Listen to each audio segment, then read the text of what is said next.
यार, look at the भीड़, कितनी भीड़ हो रही है।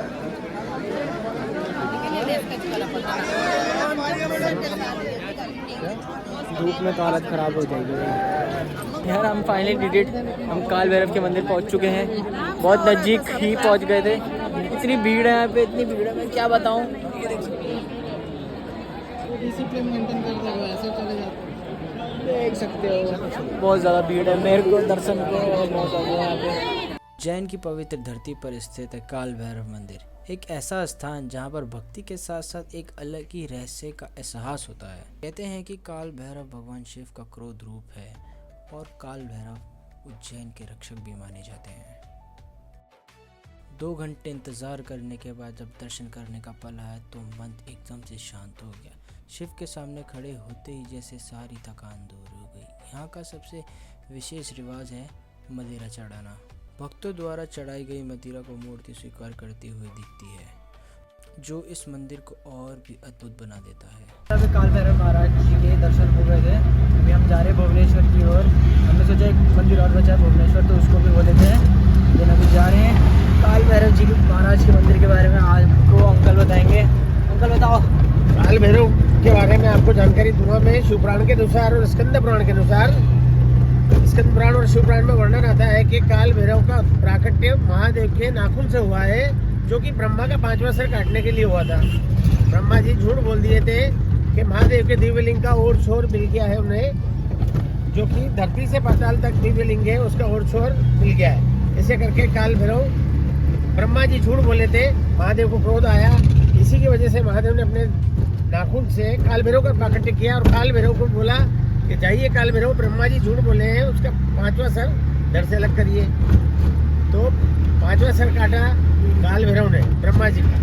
इसी की वजह से उन्हें ब्रह्महत्या लगी। ब्रह्महत्या की मुक्ति के लिए काल भैरव ने इसी मंदिर में 1000 वर्ष की तपस्या करी और ब्रह्महत्या से मुक्ति पाई।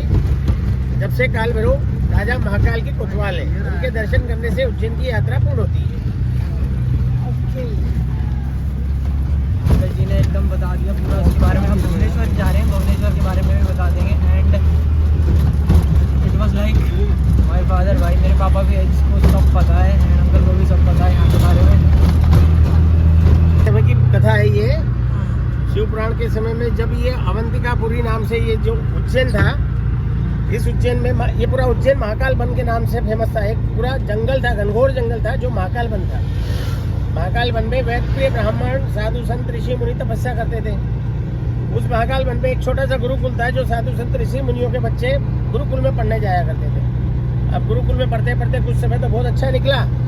एक समय ऐसा आया कि बच्चे गुरुकुल से, घर से गुरुकुल जाते थे, वापस शाम को नहीं आते थे। तो ऐसा वेद प्रिय ब्राह्मण ने देखा कि यार ये तो बच्चे आते हैं नहीं, क्या चक्कर है। तो पहले कोई यूट्यूब, आपका ये मोबाइल या CCTV कैमरा या कुछ ऐसा होता नहीं था, फोन मोबाइल वगैरह नहीं होता था, उन्हें कैसे पता लगाया जाए। तो वेद प्रिय ब्राह्मण ने तपस्या करी महादेव की, और तपस्या के फलस्वरूप उन्हें दिव्य दृष्टि, दिव्य ज्ञान प्राप्त हुआ। उसी से उन्हें पता पड़ा कि हमारे इस महाकाल वन में अदृश्य रूप से, अनविजिबल अदृश्य रूप से एक दूषण नामक दैत्य आ गया, जो बच्चों को निचोड़ के खून पी जाता है, बच्चे मारे जाते हैं। अब इस संकट से कैसे निपटा जाए, तो वेद प्रिय ने युक्ति लगाई और महादेव की तपस्या आरंभ करी। बिना अन्न जल खाए पिए महादेव की कठिन तपस्या आरंभ करी, और कठिन तपस्या के परिश्रम फलस्वरूप से महादेव प्रसन्न हो गए, प्रकट हो गए। महादेव ने बोला कि वेद प्रिय ब्राह्मण देवता, आप आंखें खोलिए। महादेव ने जैसे बोला आंखें खोलिए, क्या समस्या बताइए।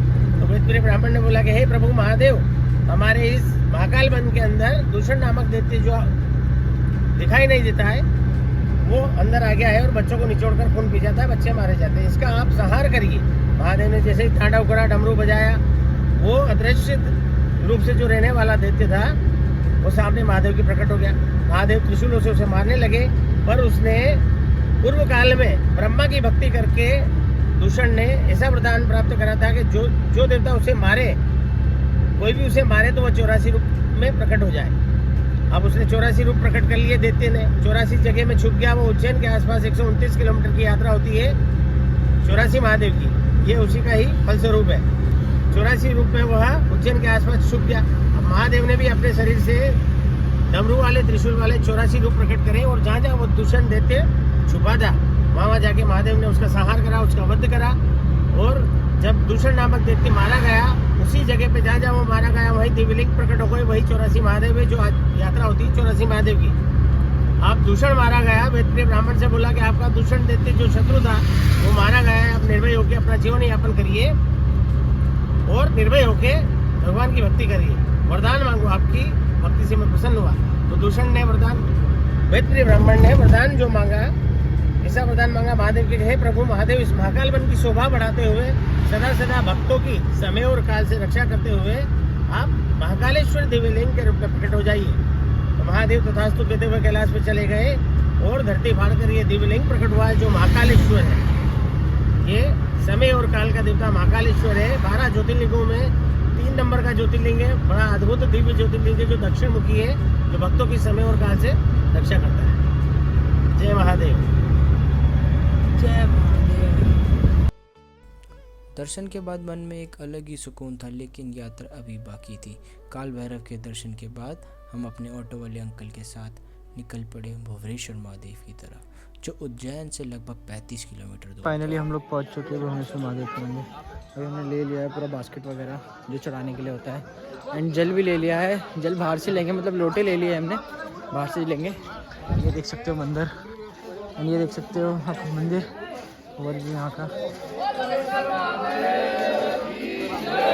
उज्जैन मध्य प्रदेश में महाकालेश्वर ज्योतिर्लिंग से 35 किलोमीटर दूर ये स्थान भुवनेश्वर महादेव है, जो कि भुवनेश्वर महादेव के दिव्यलिंग में 12 ज्योतिर्लिंगों का समावेश है एक ही दिव्यलिंग के अंदर। ये मान्यता है कि इसके दर्शन करने से उज्जैन की यात्रा पूर्ण होती है। महाकाल उज्जैन का राजा है, कोतवाल काल भैरव है, मंगलनाथ सेनापति है, और भुवनेश्वर महादेव 12 ज्योतिर्लिंगों का समावेश वाला एक दिव्यलिंग है। इसका दर्शन करने से उज्जैन की यात्रा पूर्ण होती है, जो कि उज्जैन से 35 किलोमीटर पड़ता आना और 35 किलोमीटर पड़ता जाना। ऑटो वाले लेके आते हैं, यहाँ पे दर्शन करवाते हैं। ऑटो वाले लगभग आपसे 1500 रुपये का किराया लेते हैं, और 4 व्हीलर से भी आ सकते हो आप। यहाँ के दर्शन करने से उज्जैन अवंतिका की यात्रा पूर्ण मानी जाती है। ओके, समझ आ गया होगा सब लोग आपको। यहाँ का पूरा मंदिर देख सकते हो, प्राचीन मंदिर। मंदिर पहुँचते ही एक अलग ही शांति महसूस हुई। न ज़्यादा भीड़ न शोर, बस प्रकृति और भक्ति का संगम। शिवलिंग के सामने बैठकर प्रार्थना की तो लगा जैसे महादेव खुद पास खड़े हैं।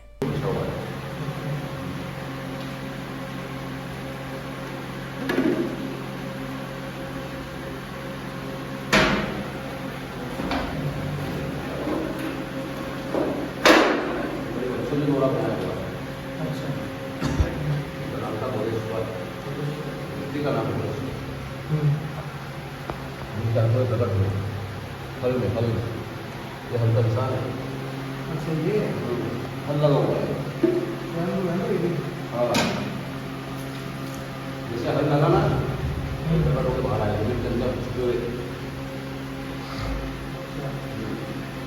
दर्शन बहुत अच्छे से हो गए थे, रमेश भैया ने करा दिया हमारे दर्शन। एंड इनका मैं नंबर वगैरह सब डिस्क्रिप्शन बॉक्स में डाल दूँगा। जो भी कोई उज्जैन आएगा तो इनसे रिलेट कर सकता है, सब चीज़ का ज्ञान है इनके पास, ठीक है ना। जय महादेव। जय महादेव। एंड चलते हैं अभी घर की ओर।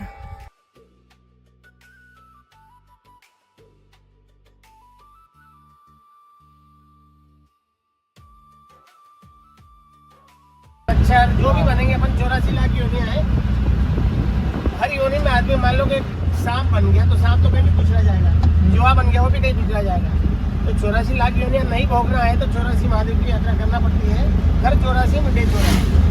मानव देह को त्याग करने के बाद आदमी शिवलोक को ही प्राप्त होता है।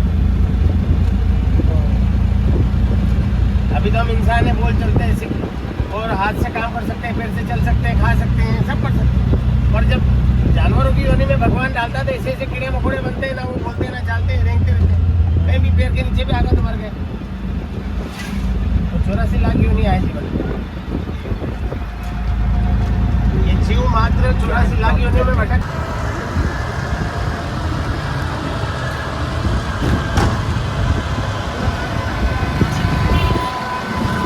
अभी हम लोग नानाखेड़ा बस स्टैंड पे थे। हम लोग उज्जैन सीधा वडोदरा जा रहे थे।